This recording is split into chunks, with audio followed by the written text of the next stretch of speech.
established a good track record. Yeah. And have a strong reputation. Yes, absolutely right. Absolutely right.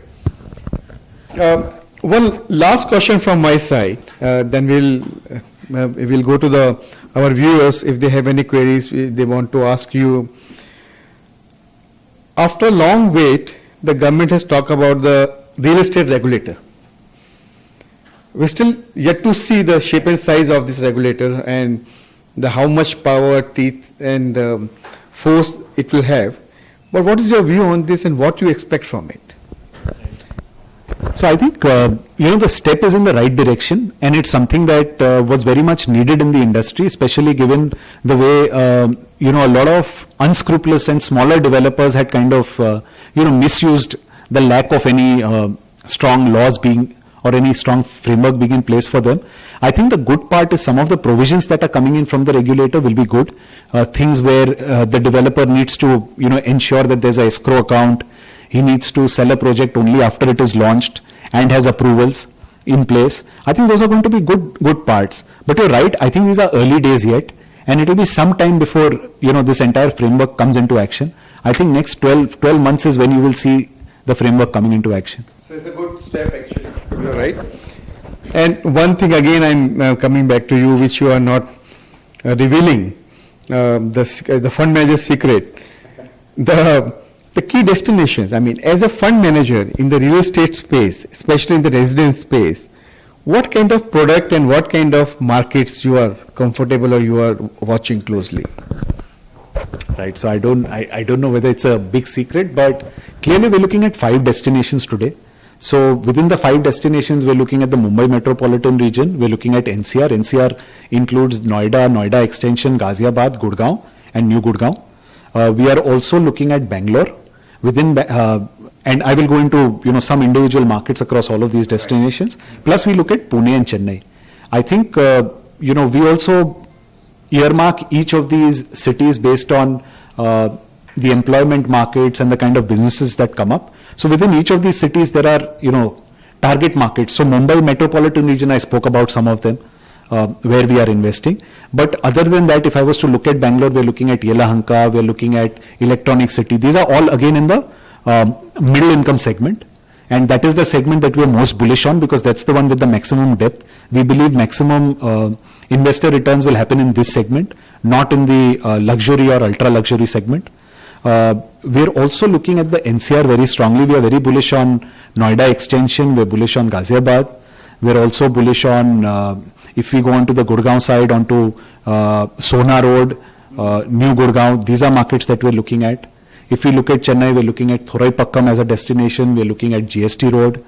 We're looking at Porur. We're looking at Mogapair. These are destinations.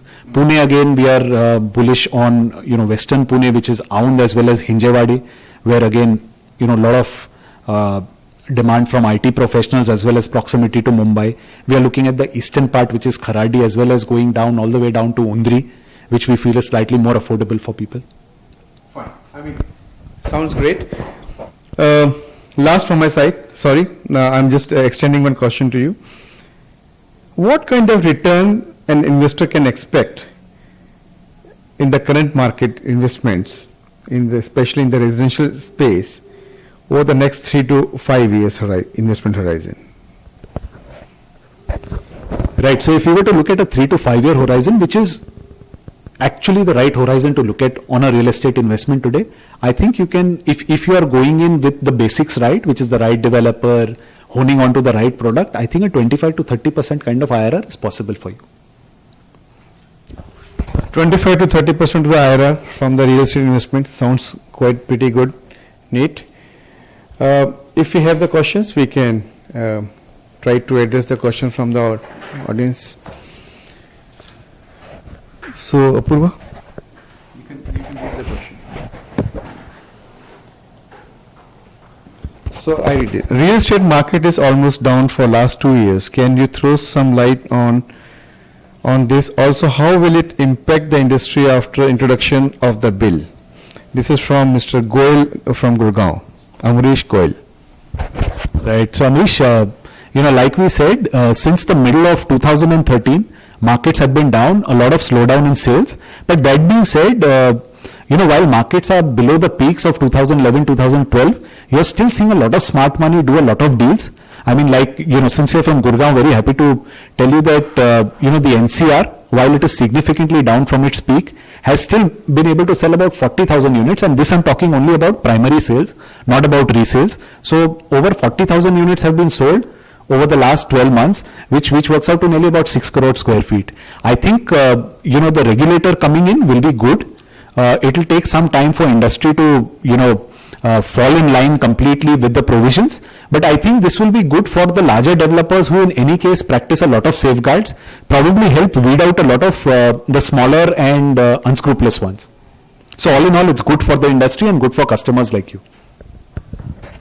So Amit from Mumbai has a very valid question. Is it right time to buy a house in Mumbai? I think he's working in Mumbai.